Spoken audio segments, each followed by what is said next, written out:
Bible Truth Podcast. Chokwadi kutenda. Chokwadi choratizwa pachena. Pinda muyaya moyo wako poneswe. Tariro parwendo simba plus vinorema. Bible Truth Podcast. Rudo rwamwa iroje keswa pachena. Uya unzwe chokwadi. Famba imo chokwadi. Patana inesu. Chokwadi chichakusu.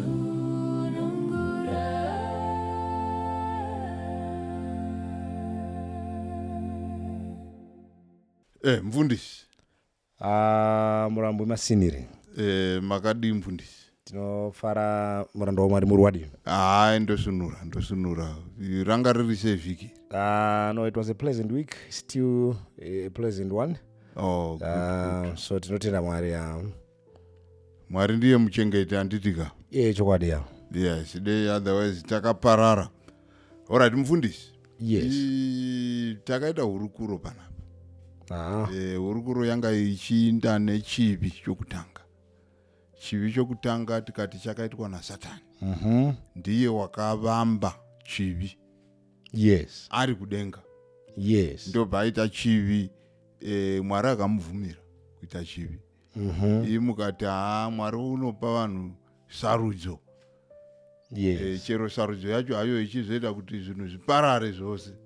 Ndo kutaura kwamakaita isarudzo. Inopiwa naMwari. Alright, mfundisi, nhasi toda kuti tibvunze timbokurukura. Yes. Nenyaya imwe cheteyo yochivi. Asi zvitoda kuti titarise takanangana nomunhu. Kuti icho chivi chaSatani chakazoendawo kumunhu sei? Munhu wakazopindawo muchivi sei? Ndozvitoda kuti tizwisise nhasi mfundisi. Alright, mfundisi, munhu wetinenge tichitaura nezvake kana tichiti kutanga kwechivi kuvanhu ndiani? Okay, kana tikanga tasvika panyaya yemunhu wokutanga watiri kudhiskasa nezvake achiendesa chivi kuvanhu ndi Adam. Ndi Adam. Warada kungoti Adam, which is declared as the first man on this planet. The word Adam rinongoreva kuti mankind.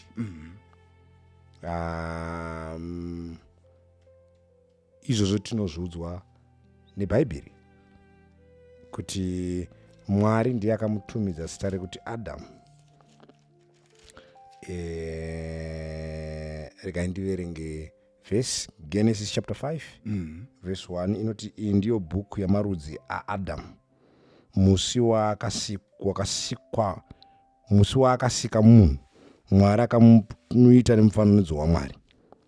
Wakavasika murume nemukadzi, akawaropafadza, akavatumidza zita rinonzi munhu musi waakasikwa.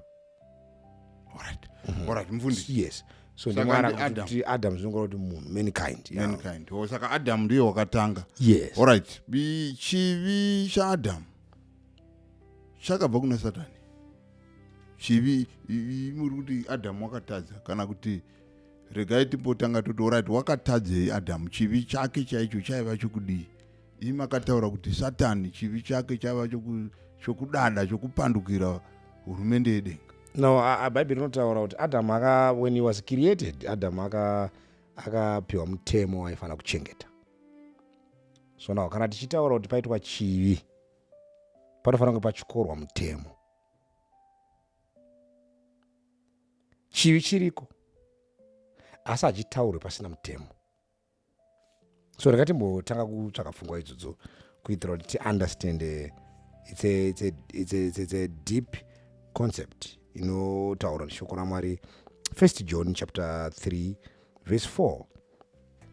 1 John chapter 3 vhesi number 4 inoti mumwe nemumwe anoita zvivi anodarika murayirowo, nokuti kuita zvivi ndiko kudarika murayiro. Saka tikanga tangoda kupinza nyaya yekuti Adamu akaita chivi, panofanira kunge paine murayiro wakadarikwa. But murayiro usati wapiwa Adamu, zvivi zvaivako kare, because takanga tatotaura kuti Adamu anga atadza. Adamu paari kusikwa chivi chavako, but iye haagone kunzi aita chivi ichi asina kutyora murayiro. You get the concept?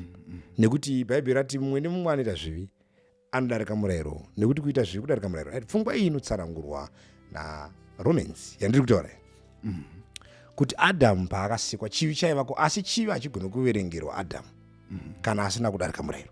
Right. Bhuku raRomans rinotsanangura pfungwa iyi. Romans chapter 5. It's a very important concept.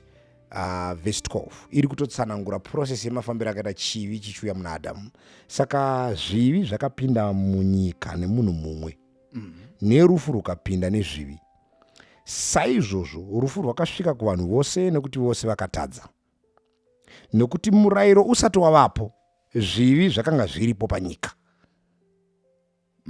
Nekuti Adamu anga atodzingwa. Genesis chapter 1 ichitanga kutsanangura inoti pakutanga Mwari akasika denga nenyika, nyika yakanga isina kugadzirwa, isina chinhu. Rima rakanga riripo pamusoro pemvura yakadzika. Riri kunzi rima rakanga riripo pamusoro pemvura yakadzika ndo chivi, the devil himself. Because the word that is used in the Hebrew language ndi koshek. Koshek zvinoreva wickedness. Saka Mwari paari kuzoti chiedza ngachivepo. First John chapter 1 vaitaura kuti chiedza chaiva shoko raMwari, rima harina kugona kuchikunda. So we see also kuti Adamu paari kusikwa zvivi zvakanga zvatowapo panyika. Ndozvitaura nevhesi pana kuti nokuti murayiro usati wavapo, murayiro usati wapiwa, zvivi zvakanga zviri panyika. Asi terai, inobva kuti asi zvivi hazviverengerwe munhu kana pasina murayiro. Alright, mufundisi, maybe musati mati jikei muri kuverenga Bhaibheri riri kuti murayiro usati wapiwa zvivi zvanga zvapo. Maybe kuda mukapatsanangura nokuti ka zvivi hazvingavipo kana pasina murayiro. No. Zvivi zviriko, but iwe hauverengerwe chivi kana usina kutyora murayiro. Saka principle inoti iwewe kana watyora murayiro ndipo saka vhesi yati mumwe nemumwe anoita zvivi adarika murayiro. Saka kutiti Adamu akaita chivi ane murayiro waakatyora. Murayiro zvivi here? Murayiro handi chivi. Romans chapter 7 verse 7. This is very important because now that's where we are having problem with the subject of law and grace. So when we don't understand what was happening to Adam, we will never even understand the plan of redemption. Why God wanted to redeem him. Why God also wanted to redeem men using Jesus. So now, verse pana Romans 7 verse 7 inoti zvino tichati chinyiko, murayiro zvivi here? Murayiro chivi here? Inobva kuti haisva. Murayiro hachisi chivi. Inobva kuti asi handaiziva zvivi kana murayiro usaivapo. Handizive kuti kune chivi kana pasina murayiro. Dai Adamu akasikwa akasapiwa murayiro, anga asingazive kuti iye aizoita chivi. Saka mukaverenga Adamu paari kusikwa, chivi chacho chatotanga kudenga. The originator is the devil. Ndiye muvambi wechivi, ndiye anga atanga rebellion in heaven. Para kusikwa munhu ari kutosikwa. Ndisaka Romans iri kuti asi murayiro usati wapiwa, zvivi zvanga zvagara zvatovako, nekuti Satani anga atoita rebellion kudhara.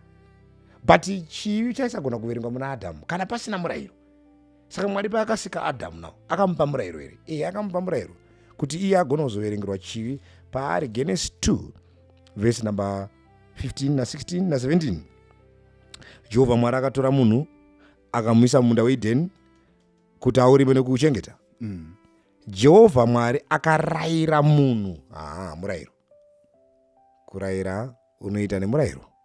Akarayira munhu parurayirwa munhu akati ungadya hako miti yose yomunda asi muti wokuziva zvakanaka nezvakaipa usaudya nekuti nemusi waunodya uchafa zviro kwazvo. Ndio murayiro. Saka murayiro uyu wakapiwa Adamu. Saka Adam was given the law kuti kana akazotyora murayiro uyu agone kunzi iye ane chivi. Iwe kana uri mugadheni muno mandakuisa because vese yati akapiwa akanzi akaiswa mugadheni of Eden kuti aurime nekuchengeta. Zvauri mugadheni uchirima uchichengeta usazodya muti wokuziva zvakanaka nezvakaipa. Musi waunodya unofa, you die because murayiro zvirufu. Saka Mwari akaintroduce the law kuna Adamu kuti imuchengete.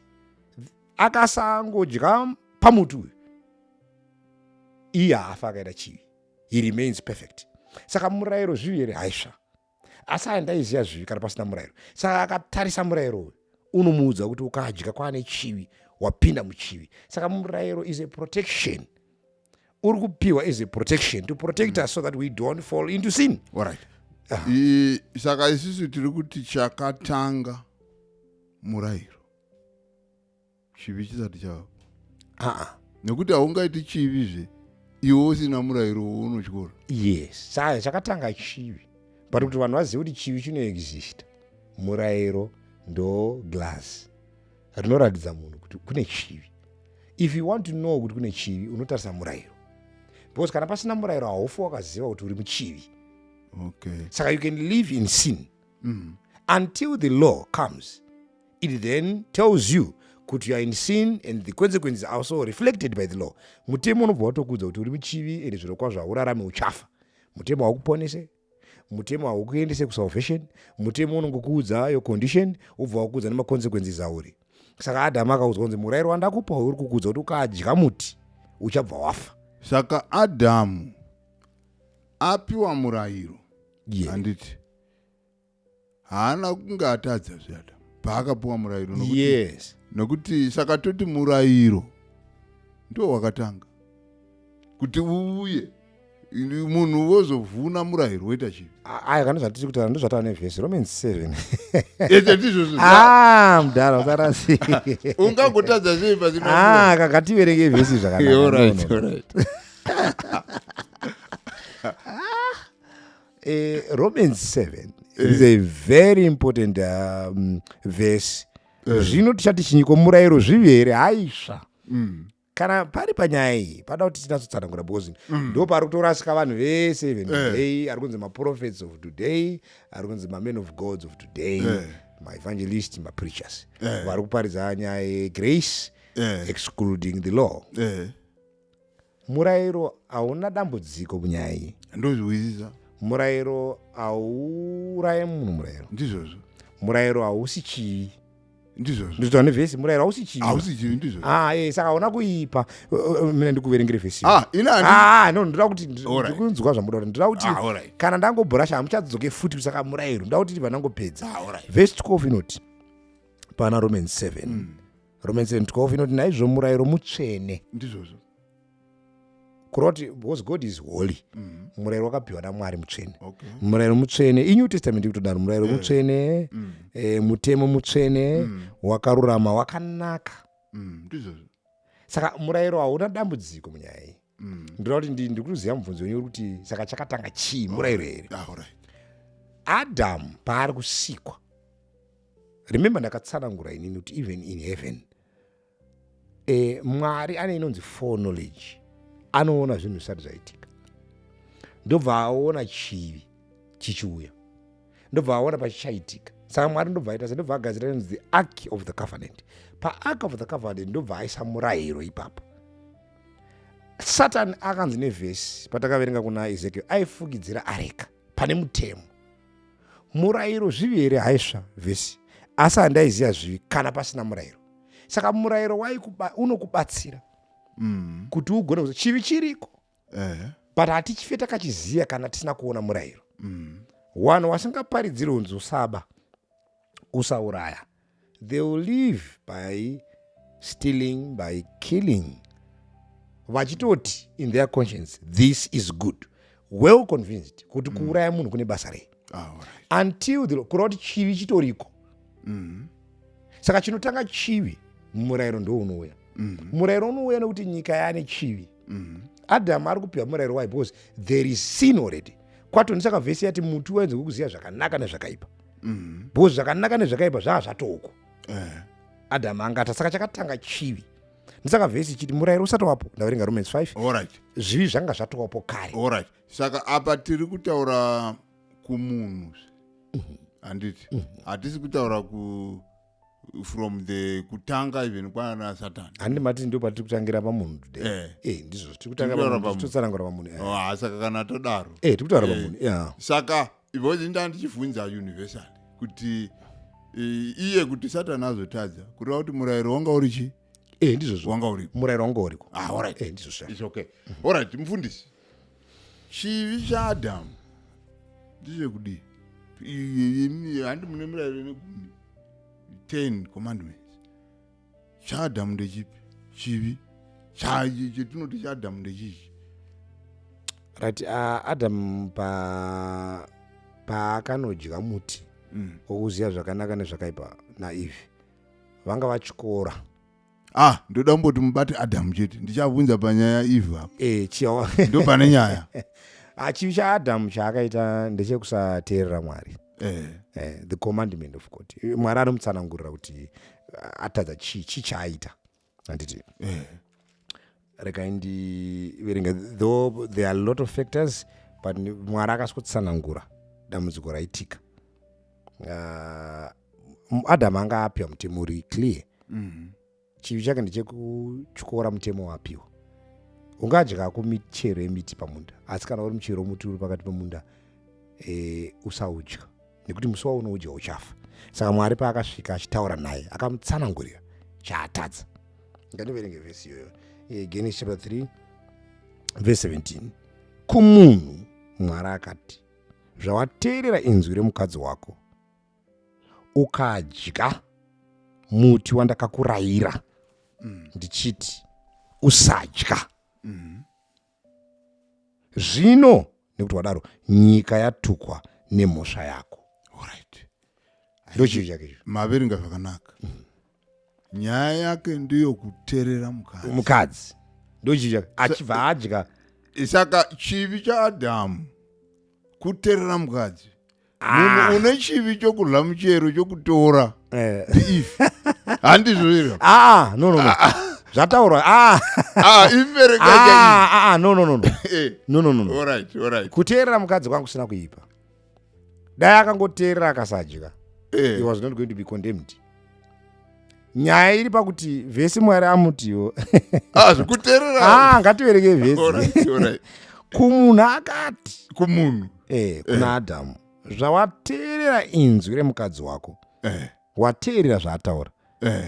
Ukadya muti wandakakurayira. Ndichiti usadya. Iwe dai wateerera zvaataura, obva warega kudya, hazvina dambudziko. Kuti nazvo zvataura, but Mwari akati tisadya shamwari. Adamu akateerera, of course. Ateerera zvataurwa, he was convinced kuti no, I must eat.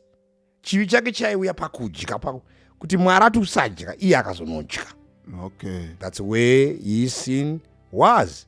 Alright. Yes.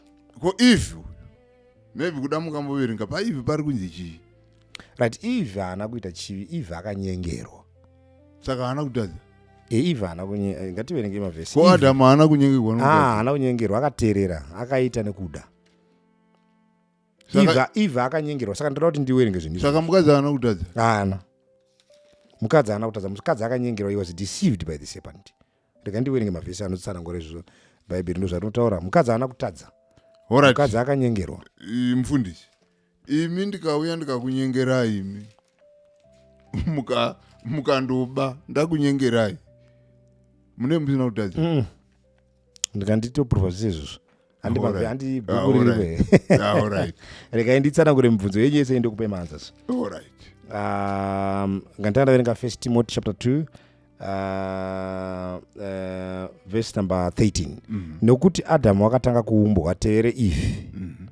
NaAdamu haana kunyengerwa, asi mukadzi akanyengerwa akapinda pakudarika. Saka mukadzi Adamu haana kunyengerwa. Kunoti Adamu akaita by choice. pati mukadzi akanyenga wedhire kuti kunyengerwa muchirungu inoti deceived. He was deceived. It's kuudzwa zvinhu zviri wrong. Then wozvitenda uine conviction yekuti ndakuita zvinhu chaizvo.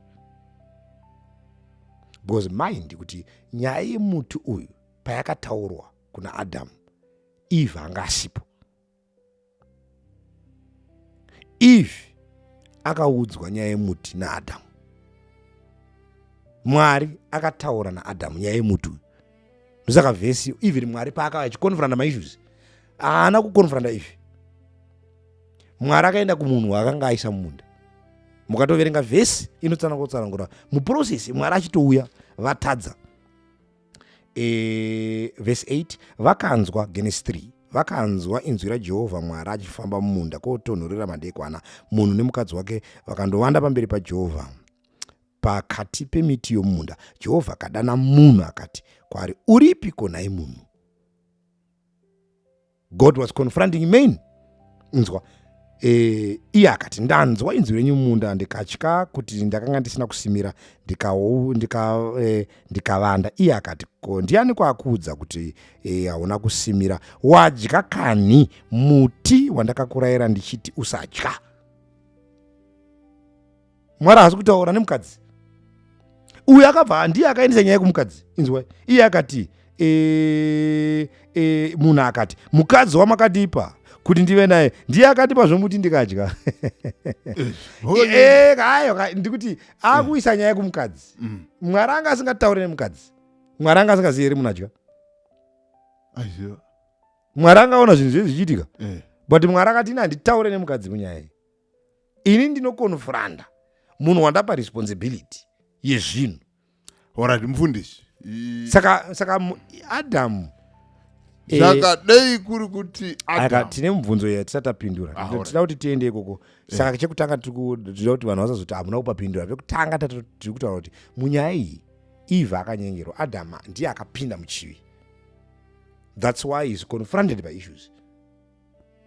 Because iye akaita by choice. Eve paanga ari kudya aifunga kuti maybe pamwe baba havanotipa information yakakwana. Saka Satani akatamba naEve munyaya. Eve akaenda akuti muchero uyu taupiwa wakanaka. Adamu akanatsoona kuti munhu arasikawo. Vhesi inotaura kuti Eve akasvibiswa ndangariro dzake. Eve akasvibiswa ndangariro dzake naSatani. Ngativerenge vaKorinde wekutanga chapter 11. Paul ari kutsanangura pfungwa iyi. Let me read that.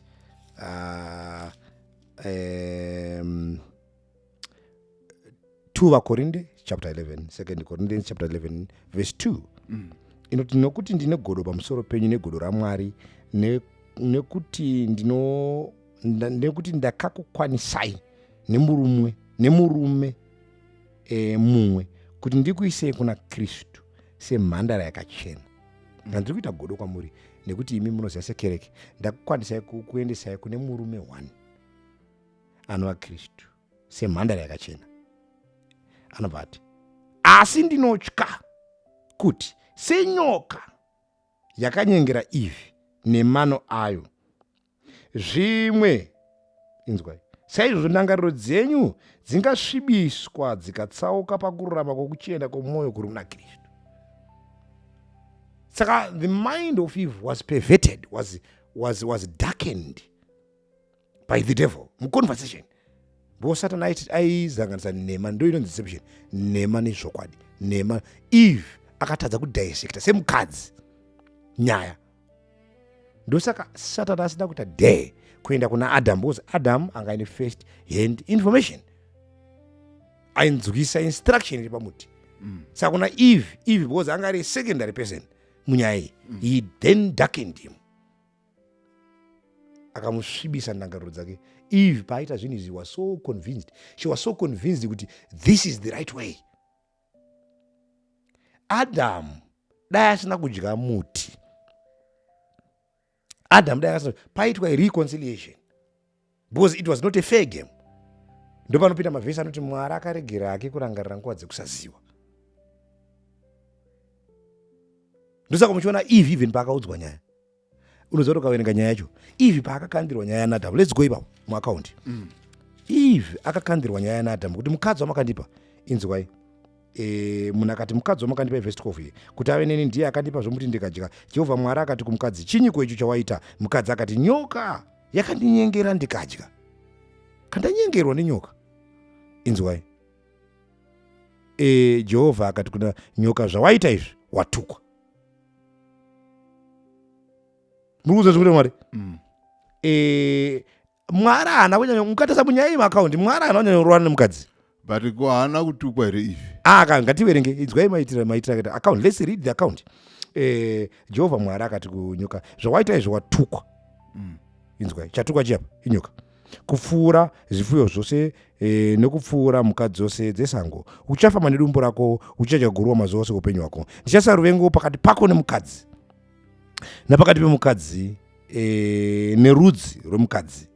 Iye ucharuma chisisino, iye achapwanya musoro wako. Kumukadzi akati, ndichawanza, inzwai, zvikuru kurwadziwa kwako pakutora mimba kwako. Uchabereka vane kurwadziwa, kuda kwako kuchava kwomurume wako, achava ishe wako. Mukadzi haana kunzi watukwa. But akuzvika kuda kwako. Mukadzi akanzi kubva nhasi because iwe haugoni kuita madecisions.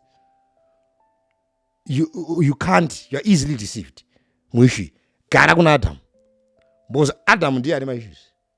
Saka ndiye ishe wako iko zvino. Hauchafambe uchienda kwaunoda. Because by this time Eve haigona kutosiya Adam woenda. Adam muaccount Adam haana mubvunzo kuti wanga uripi. Because she had all this right to go around. Anga asikwa vari nyama imwe, she could make decisions asina kuconsulta. But now hauna chaunoita usina kutaura nemurume wako. Even this principle applies even in homes. Hapana chaitwa nemunhu anonzi mukadzi wako iwe asina kuconsulta. But aikanzi acharwadziwa ka. Kurwadziwa kuti yanga isiri case yekuti watukwa, kuti watukwa. Yanyaya kuti nyika yane marwadzo. So of course now you are getting in a world with pain, you are going to have pain. Alright. Saka mufundisi muri kuti mukadzi haana kutadza Eve. Mukadzi akanyengerwa. Akapinda muchivi. Saka akatadza. Ndikuti akati kuti ndokwai kunonzi nevhesi. Ndikandiverenge vhesi. Handiwadziya muti wembavha waba. God would have come and also deal with the issue in a just manner. Because kune mavhesi akafanaya. Saka muri kuti paizoita kuyanana. Yes, paiva nekuyanana kwaitwa kuchiyananiswa because Adam dai akamira muprinciple mavhesi aya aiapply kuna Eve. First Acts chapter 17 verse 30, naizvo Mwari akaregerera ake kurangarira nguva dzokusaziva, zvino anorayira vanhu kwose kwose kuti vatendeuke. Saka Eve because anga aine information yanga ainayo imwe asina munyaya. Zvinoratidza kuti Adam haana kuita basa rake. But Eve wakataura kuti Mwari wakati tisadla. Eve akataura zvinhu zvisina kutaura naMwari. Hatigona kuti Eve akatanga kunyepa asati adya, because kuti Eve atanga kunyepa ainyepa kana aane chivi. Because conversation iripo pana Genesis 3 yakaitwa before sin. Zvino nyoka yakanga ina mano kupfuura mhuka dzose dzesango dzakaitwa naJehovha Mwari, yakati nhai ndizvo here kuti Mwari wakati regai kudya miti yose yemumunda. Ichokwadi here kuti miti yese yemumunda idyiwe. Mukadzi akati kunyoka, tingadya hedu michero yemiti pamunda, asi kana iri michero yemuti pakati pemunda, Mwari akati regai kuudya kana kuubata kuti murege kufa. That's serious. Eve ane wrong information. Mwari haana kuti chivi chinouya nekubata. Mwari achitaura naAdhamu akati, ungadya michero yese yemunda, asi kana uri muti wemuchero pakati pemunda, rega kudya kuti urege kufa. Saka Adhamu aigona kutouya naEve vakabata. Alright. Pakasapinda chivi. Mufundisi. Yes. Imi munombokwereketa muchiti zvinonzi apa chirevo, apa zvishoma, apa zvizhinji, apa zvizhinji, apa zvishoma. Izvi zviri kutaurwa naEve izvi zvokuti takanzi tisabata hazvisi zvimwe here zvakuwedzerwa. No, Eve aizviwedzera kubva kupiko, atanga kusangana nenyoka. zvaasina nidhi yekuti awedzere Ko- kunyora aitotsanangura with ndisaka vhesi chiti akanyengerwa anga atori well convinced saka akatotonga kutofunga kuti maybe since ndakaudzwa naAdam there is another information that I don't have. Saka munhu akamuti tisabata ndiAdam. ndiAdam ndiye akamuti Anga akaitotika kuti kandizvozvo Adam akanga aiwa kuti but Adam haana kuisa shoko raMwari rese munyaya ndozvazvinoreva. Akataura akaitawo zvekurayira mudzimai. Ndizvozvo akaitawo zvaaita kumudzimai wake but tiri kuti yes because why Adam aiparidzira ivi because Mwari akanga atsanangura kuna Adam why this tree is there because great controversy yanga yatanga hondo yaSatani naMwari yanga yatotanga. Adam was well informed. That's why the devil never bothered to go through. Munoziva do you know what even Eve akuenda akanotaura naAdam haasi Satani akanotaura naAdam ndiEve because Eve paakadya muti akaticheka ndinotsanangura. From that moment she had become also a medium of the devil because side had been taken. Dai Mwari vaiva vachita justice probably I don't know if Eve was going to say Lord forgive me pamwari aitarisa maissues akati wanga usina information yako kana ndinokuregera let's go because chivi chaifanira kutanga kuverengerwa munyika kana chapinda naAdam because ndiye anga akatakura marudzi ewanhu. If God was going to decide maybe he was going to destroy Eve and say I'll create another woman for him, or God was going to say no you learn from this, or God was going to kill her Eve. Iyo was what justice ya Mwari. Alright. From that moment. Saka mfundisi ndinenge ndakanganisa here ndikati vakadzi vanotariswa kuburikidza nevarume vavo. Ndizvozvo Ivo havangamiri panzvimbo. ndizvozvo kandikuverengere vhesi rundaro hapana chamakanganisa. Saka vakadzi havafaniri kuparidza bhuku ndozvarinotaura 1 Chronicles 11 verse 7 nokuti murume haafaniri kufukidza musoro zvaari mufananidzo wokubwinya kwaMwari asi mukadzi ndiye kubwinya kwomurume. Mukadzi iglory of man indiri glory of God.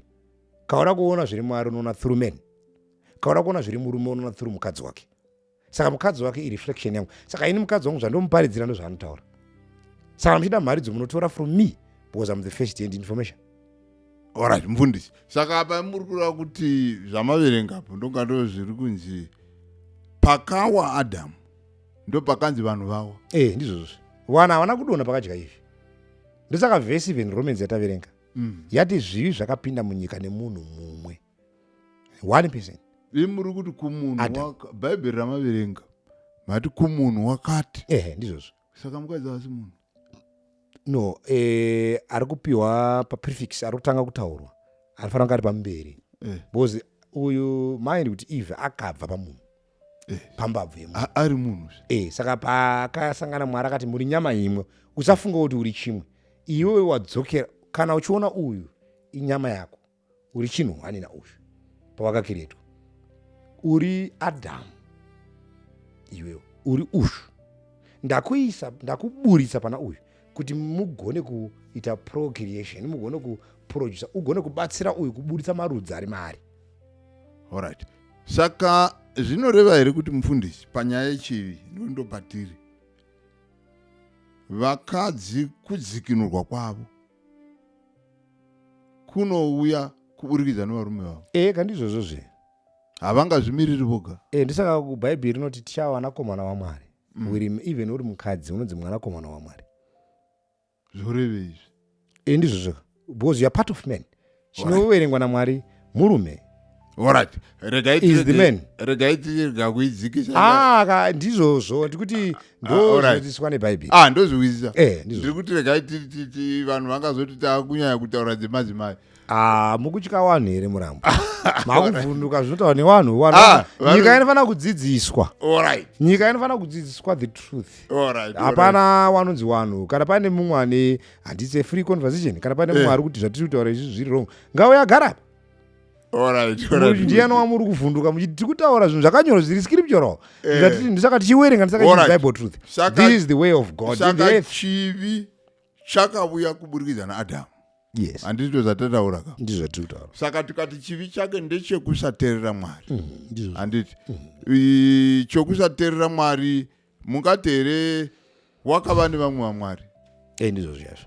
ndizvo Ndizvo zvazvo. alright mufundisi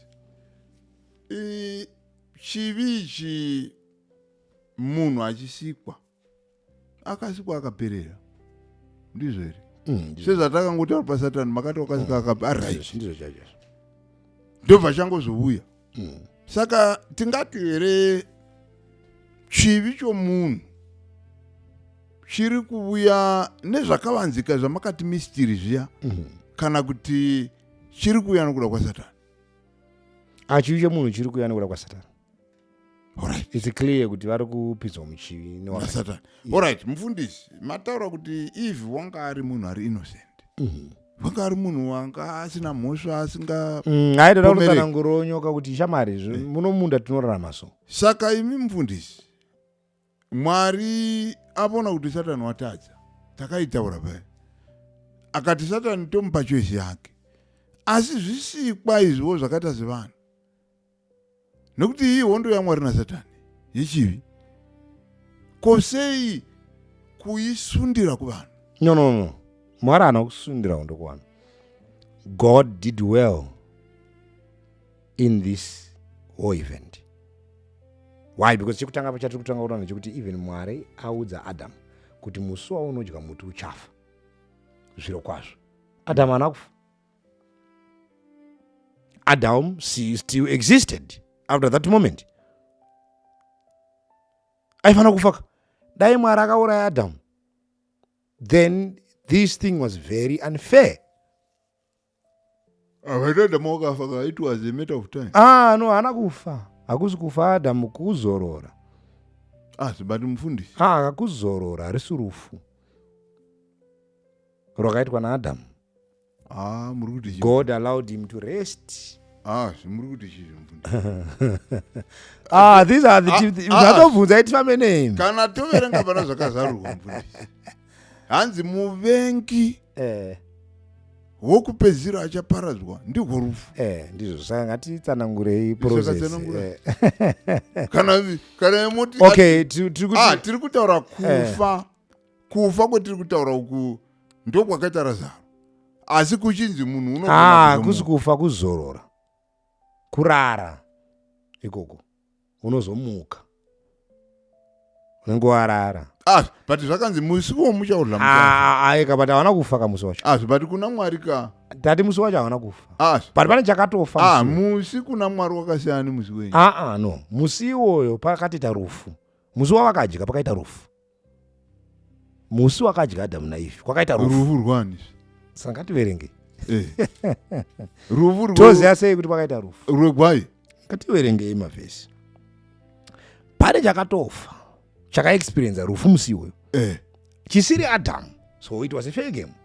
asi Mwari ungati imi Mwari angati pamunodya munofa but havana kufa. Pane chakafa in their place, so they were allowed to continue existing. But Mwari ndobati because there is now sin in the world, Mwari akatomutaurira Adamu kuti nyaya yapo panapa iwewe unofana kuzorora, unofana kufa uchidzokera kufu. But the mystery was revealed in time. There was also a room yekuti Adam aramba achirarama forever asingafi aine chivi. That room was also there. But Mwari akati no, because he is a sinful man, in his stature iri dust, akaita chivi kwaari is vulnerable because chivi chauya nechirwere. Because Mwari akatomda kuti nyika yatukwa yakukuberekera minzwa neutunga mbeva urwere. Saka chivi chagona kurwarisa nyama yako. Saka Mwari akaona kuti munhu because chivi ichi nyama yake iri weak because idust, akarwara akaramba achirarama achirwara, you live in pain forever. So let's allow sleep, kuti kana arwadziwa nyama yake yaneta azorore. Saka pakaregere kunyorwa kunzi musi wemunoudya pachafa. Mati pane chichafa apo. Ngativerenge. Alright. No, aiwa iyi ainzi plan of redemption ka. Mwari angasina need yekuita review anything. Mwari akaona neforeknowledge yakakaisa zvinhu zvese in place. Kuti munhu nhasi, even when we preach the gospel, we are happy, we are excited, because the provision is there for us even to live forever. Saka even patinotarisa chiri kunzi rufu today, we are not worried because we know it's not death, it's a sleep. So I've never seen a dying man who believes in Jesus who is sorrowful when he dies. Unotounganidza mhuri yako wototi, ladies and gentlemen, comrades and friends, it pays to be ready. Now I rest. Let's meet on resurrection morning. Saka hamuna kusiyana zvinhu yavanoti they have passed on.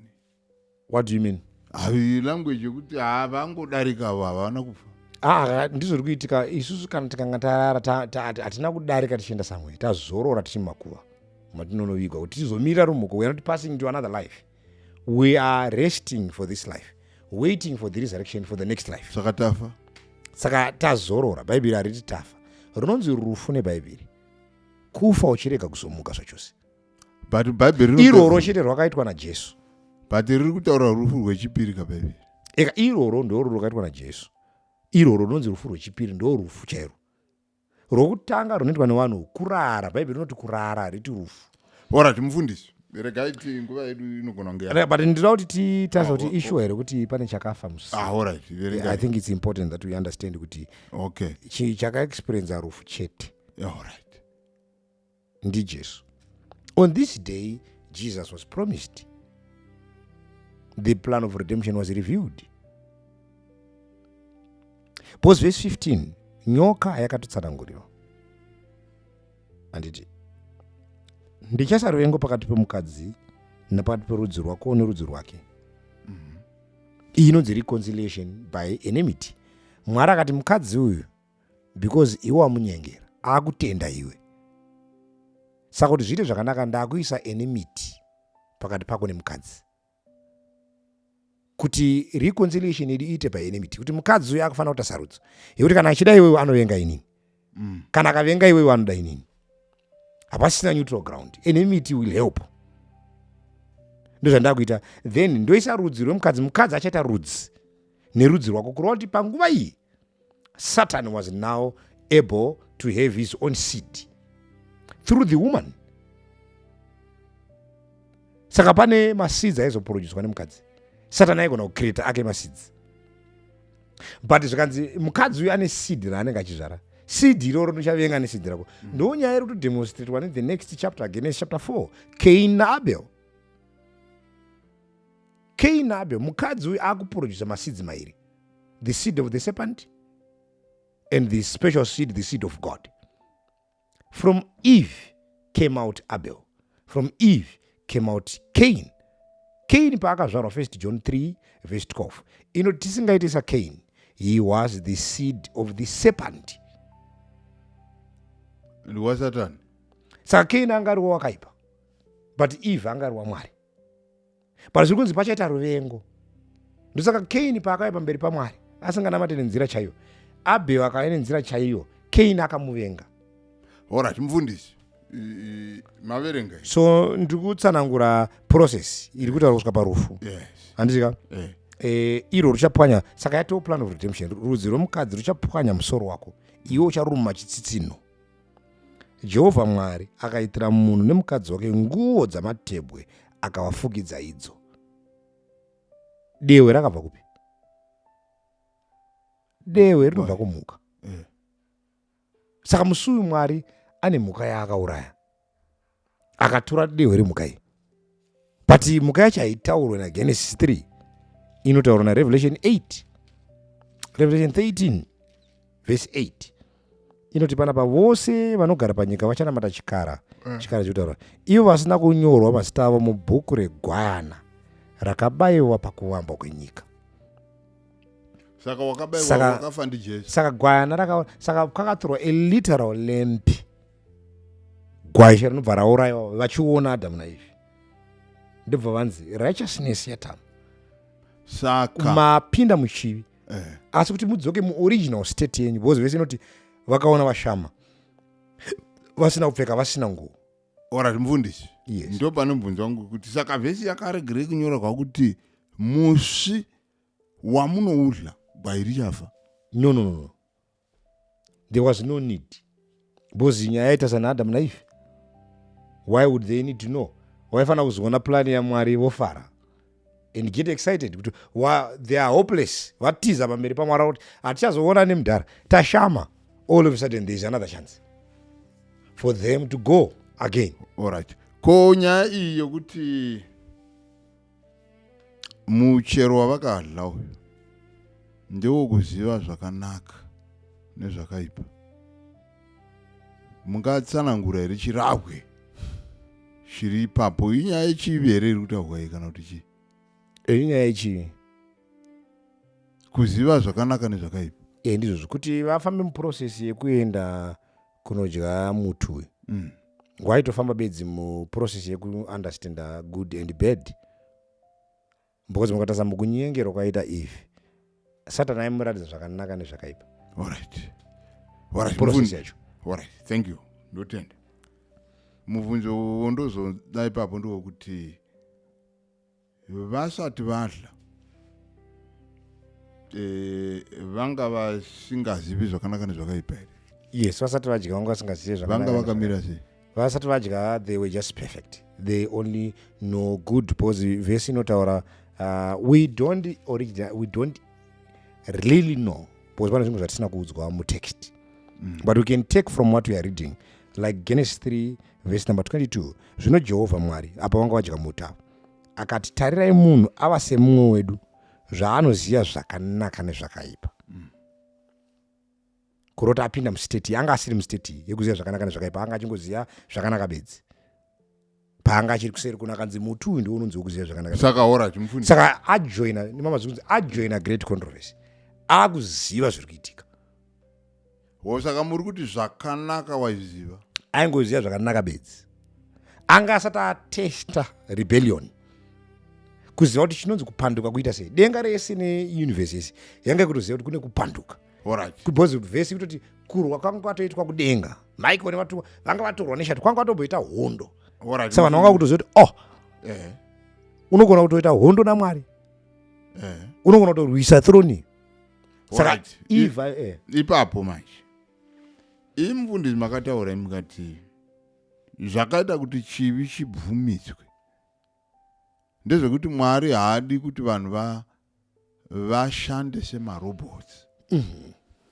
Chinhu chinongoprogramiwa chokunzi hachi chinongoita zvakanaka. Roboti riya harizivi kuti ndaita green, handiti zvakangosetwa kuti rite green rite red. Even pasina mota rinoita red. Rondimisa panyamba yondikuroza hangu kuti harisi intelligent, harisi smart.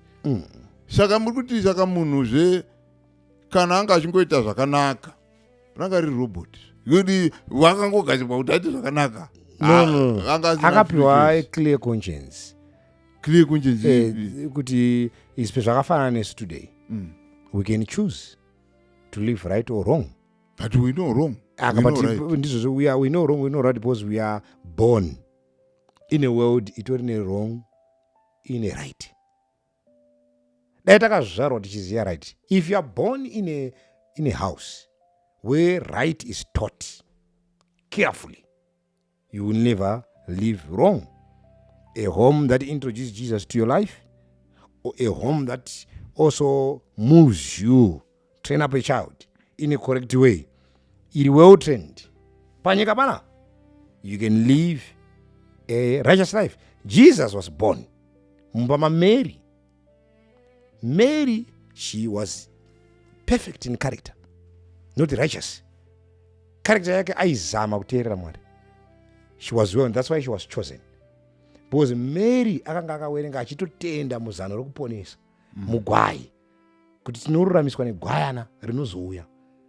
So even azvara mwana, saka denga raida mukadzi ane a clear conscience, even azvara mwana, Mary akafambisa Jesu kuti muupenyu hwezvivi. Because Jesus is not condemned from birth to death. From his Alpha and his Omega, from his Alpha the birth and his Omega the cross, Jesus is not condemned. Jesu haana paanopomerwa even pauchechi, ari mumaoko amai wake aMary. Mary akamudzidzisa kurarama a perfect life as a mother. Ndobva amisa next stage of his phase of life, kureva kuti it's possible to live that clear. Jesus is the second Adam. He demonstrates well. Nyaya iripo ndeyekuti iwo today uri kuda kuzvara. Saka upenyu hwaJesu anga asiri programmed, but he had a chance to choose.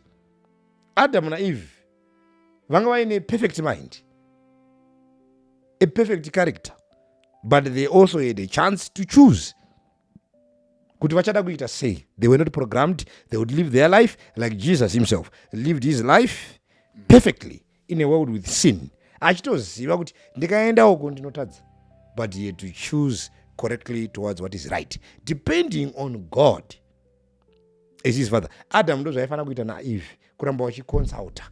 Eve akaona nyoka yataura paya, aingodzokera kuna Adam kuti ndasangana nenyoka. Alright. Zvinokuudza kuti they were not programmed. Inyaya kuti Eve akadya asina kubvunza Adam. Dai anga ari programmed, akati nichambono kubvunza baba. Taiti zvimwe anga akaiswa program yekuti hauna chaunoita usina kutaura naAdam. The fact yekuti akadya ega asina kutombotaura naAdam akazonomupawo, it's a fact inoratidza kuti he was not a robot. She was not a robot. She was clear in making choices. Saka vaiziva zvakanaka nezvakaipa. No, vanga vasingazivi kuti zvakaipa chii. Vaidzwa nezvazvo. Alright. But vanga vasina kuzo experience. Alright. Mfundisi, isu vanhu tiri vanhu guys. Adam wakararama, I don't know how many years ago, maybe 6,000, I don't know. Isu chatakatora pana Adam chii. Mukatarisa muchaona kuti baba vanogona kusiyira mwana nhodzera, handiti. Saka nhodzera dzatakatora pana Adam ndechii chaizvo. Takatora muviri wechivi here, ungoti chero watongozvarwa uri mutadzi, kana kuti taka-inherita inonzi weakness towards sin, kana kuti propensity yokuti you are inclined to sin. Now takatora condemnation. Saka vanhu vakabva vakondemiwa. We were condemned. Pasina return. Condemned. Kuti iwo pamwe, for example, I don't know if this is the proper example I can give. Kuti iwewe baba wako imbavha. Pamunokufanira ndo wana wembavha ka. Iwo usina umboba. Saka zvakanaka wiri. Kati zvakaitika takatora through Adam we are condemned. Saka iwo kuti uchizonzi ubvise umwana kuti aiwa baba wangu imbavha. Kuti society ichibvuma kuti iwewe wakazvarwa nababa mbavha is how we are going to live even with that nickname. Yekuti wana wembavha wanemba vanhu voti baba wacho wanga wari mbavha asi wanawo. They've proven and they fight for a good name more than the name of their father. Alright, muri kutaura zvakanaka. Yes. They have proven that they are different. Yes. That is the purpose of salvation through Jesus now. Amirai. Yes. Varatidza kuti vakasiyana nababa. Yes. Saka vanhu vo vamwe vakatevera Adama havana kupuwa mukana wokuti vaite zvekupruvha zamataura kuti vakasiyana naAdhamu. Vakangonzi nokuda kwokuti muri vana vaAdhamu condemned. They were condemned, but vese vari kuzvarwa paine masolutions. We see Adam na Eve vachizvara Cain na Abel. The instruction is there. Cain na Abel, for you to be perfect, tendai mugwai rakapiwa. Believe in the lamb. Cain chose akati ndiite zvegwaini, ndiite zvemavheji, chemberedza gumana, garlic. It's a choice. The lamb was given. So hapana munhu ari kuzvarwa pasina nzira yekuti ararame zviri perfect. Alright. That also is shown in the life of Jesus. Asi nyaya iripo ndeyekuti kana watongozvagwa uri muchivi. Kana wazvarwa uri condemned. Because mbereko iri kukuzvara, Eve anga ane mbereko ine chivi, iri condemned, yatukwa. Ndosaka anzi zvaakuitika because mbereko yako yatukwawo, wakuzvara uchirwadza. Mbereko yako yaane chivi. Mbereko yako yaane chivi, kuti yatukwa, yaane chivi. Saka kana wakuzvara vana unozvarwa nekurwadziwa. Alright. Because pawachangooda kuzvara chinhu chitsvene, hachichagone kubuda chisina marwadzo. nekuti mbereko yako yane zvivi. Saka kuti uzive kuti you are now in a sinful world, uri munyika yava condemned, uchazvara mwana nekurwadziwa. Okay. Saka mukuburisa nekurwadziwa kwayo kuratidza kuti nyika yakatukwa, nyika ine marwadzo. Alright. Mfundisi, mbotaura mukati Jesu ndi Adamu wechipiri, second Adam. Ndoda kuhwisisawo kuti iye Jesu uyu paakauya pano panyika wanga akafanana na Adamu. I propose that you bring that as a total lesson. That because I need to put a lot of information on that. Unless you want us to drive to that, but it's a good question. I think let's drive to that. I don't know. It's but I don't know. You take a lot of time for me to explain that. Just give us a brief. Yes, akafana Adamu wo atadza ere kana kuti that one we need to dissect that out or plan of redemption, how then Jesus has been given until the cross. I will give you that episode. It will clear nature Jesus, the nature of Jesus, the incarnation here. The incarnation, to tell us the 7 strategies of God in the incarnation through Jesus. Yes, we address that. So align ourselves in that. Unotoda lesson ndikangoiti bvuzva yainoita because social media vanhu vanodambura chete pasina explanation, saka vanonzi haana chaakatsanangura ndozvaakataura, then we create more debates in the vanhu vakuti heresi iri kuparisa. Alright, mufundisi, saka zvamaita pano mufundisi mandigura ndizvozvo mandigura nokuti ndakugura wakanaka mubvunzo, but ndiri kuti I don't want to fall as a victim also because social media vanodambura pavanoda. And we end up vanhu vanoti munoteera podcast ainzi hando zvaakangotaura. Alright. So I will become a victim yao. Mubvunzo uyu ndoubata. Yes. Ndichauya nawo. Munouya nawo patinoita the incarnation now. The purpose of Jesus in the whole process yao. Alright. Saka muri kuti mufundisi vanhu vakatora nhodzi raichivi. Yes, yeah. And chana choga chazvagwa chitori nechivi. Yes, hapana. Saka chana chazvagwa nhasi. Chana chidoko handidi kutaura chine ndoda kutaura svava ichangobuda muna mai vayo svava chikanzi chazvagwa chikafa chinoenda kudenga. No, iyo subject hatigoni kutonga zvekuenda kudenga. Mwari musatonga, that only belongs to God. Atinopa information iyo, but we know kuti Mwari anorova vana nekuda kwezvinhu zvemadzibaba. Zvine vhesi izvi, Mwari ndiri Mwari anogodo ndinorova vana nekuda kwezvinhu zvemadzibaba. Asi hachizivi ndiri Mwari kaisati judgment. Saka po anoti Mwari ndimutonga akarurama. Saka hatigoni kuti mwana uyu aende kudenga. God knows pamwe anoponeswa nemamerits evabereki vake, because Mwari ndinorova vana nekuda kwezvivi zvemadzibaba. Ko kana vasina zvivi vakarurama, vana Mwari anovaita sei? So we don't know if God can take also merits of the father and the mother oisa pamwana, kuti since vabereki vakarurama mwana anofanira kururama. So that mufundisi tamirira hurukuro yamubvunzo wamatiti wakarebesa mindiro yawo. Ndandoda kuti ndiverenge nyaya yevana iyo pana Psalms 51 verse number 52 verse 5 51 verse 5 ndi David arunyora nditarirai ndakaberekerwa muzvakaipa, mai vangu vakandigamuchira muzvivi. Ndozvinotoitika izvozvo. Unotoberekwa mubereko yakaipa. Alright. Because mbereko ndo yakaipa. Yaane chivi. Alright. Saka inokuza munhu ane chivi. Mufundisi, nyaya yechivi takuda kuti tipedze nokuti mubvunzo yamawisa uko. Yes, ndizvozvo munondipa yaya. Chinopedza chivi chomunhu chii? Chinopedza chivi chemunhu, the opposite of sin is righteousness. So kuti titi hapasina chivi pane kururama. Kunouya sei? Kunouya nekutendeuka, kubvuma your condition zvauri.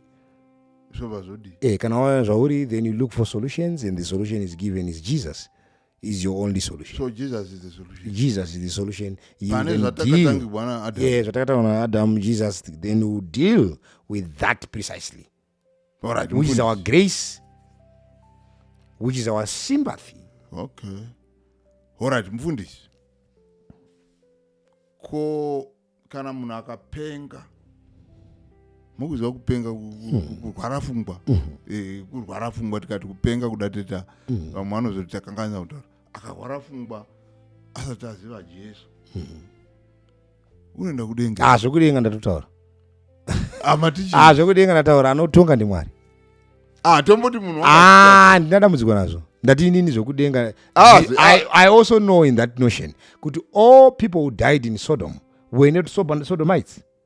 I also know in that notion kuti all people who were burned in Sodom, there were some mad people also were burned in Sodom. But even up to this day, right. No one will question the judgments of God. Right. Because whatever judgment that God will bring, we know, we are rest assured it is a righteous judgment. Saka I know kuti vanhu vese wakafa even panguva yaNoah, vamwe vacho wakafa vari wachechi. Saka zvese izvozvo I don't want to, kana paine munhu anoda kuquestiona judgment yaMwari, he is also allowed to do so, but God will judge righteously.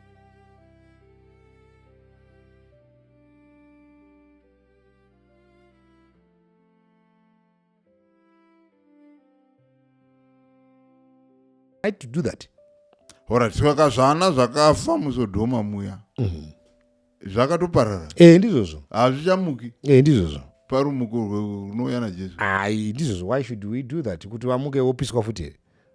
Asi kama havana kurogwa zvakaitwa zvamamuchitaura here kuti Adhamu wakanzi haana kufa ipapo. No, Adhamu akatenda mugwai rakapiwa.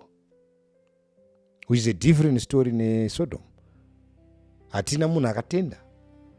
MaSodomites mukatoverenga even they were given a chance through Lot akatopinda muguta hanzi vakamuseka vakati anoita musere. Alright, pana Satani paya takadzidza.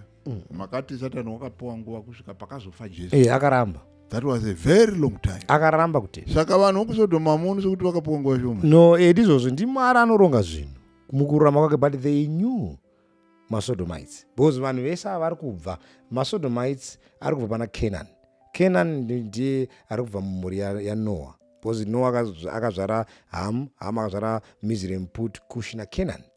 Genesis 10. Saka vanhu vese vari kuvaka guta iri vanga vaine number one knowledge yeinformation yezvakaitika pamazuva aNoah, kuti kune mvura yakamboparadza nyika ineyi. Vanga vaine information yeGarden of Eden. We know that because Genesis chapter 13 verse number 10 inoti vakavaka Sodom seGarden of Eden, semunda waMwari. Saka they had information of the Garden of Eden, they had information of nyaya the four, kuti nyika ine chivi. They decided to live according after their own lust. The solutions were there. And God dealt with this issue righteously. Hapana ngati zvakaitwa naMwari muSodoma akakanya, nangodai uriwo Mwari, you could execute the same judgment when you read the accounts. Alright, mufundisi ndotenda. I think mapindura mubvunzo. Obviously mubvunzo mukuru.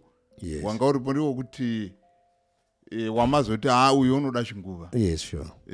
Wokuti iye Adhamu kana tichimutarisa naJesu. Jesu paakauya pane rino pasi. Wanga ane nature yaAdhamu asati atadza here? Of course. Kana kuti wanga ane nature yaAdhamu atadza? Yes, we will definitely deal with that. Ndo pane nyaya ipa. Aiwa, hapana nyaya ipa. Kana usati wane information inyaya. We respect that because muchiri mubvunzo. But you are going to be amazed kuti hapana nyaya imboripo. Alright, so tinotenda mufundisi. Nasi tombo matigurira panzira mufundisi. Tinotenda, thank you very much. Saka nyaya iyi ndo yetichauya nayo. Bless you. Tinzwe kuti Jesu paakauya panapa. Bless you. Wanga akafanana naAdhamu asati atadza here Adhamu, kana kuti wanga akafanana naAdhamu wanga atotadza. Yes, sure. We will definitely do that. Tozonzwa kuti zvakazofamba sei. Wonderful. Bless so thank you mufundisi. Tinotenda Murambwi. Muwerengo yakanaka. Thank you very much. My time. Thank you. Wonderful.